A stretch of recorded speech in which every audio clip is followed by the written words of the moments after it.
Danny is a Justice Matters follower who hasn't seen his children for over 3 years and has had his life destroyed, all because his ex-wife made false domestic violence accusations against him.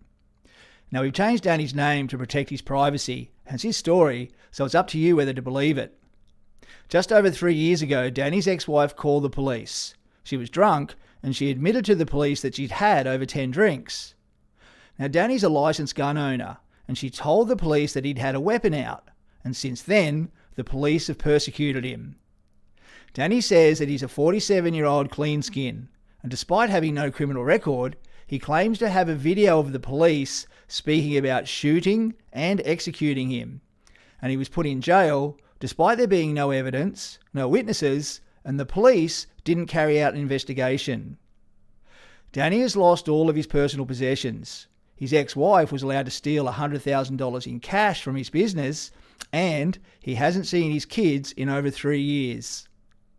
We asked Danny what he wants to happen, and he said that he's speaking up because he wants to stop this type of police abuse. Because as it stands, there's very little that Danny or any other victim of police abuse can do once they've been targeted. And that's the bit we need to change. You see, domestic violence isn't a man versus woman issue.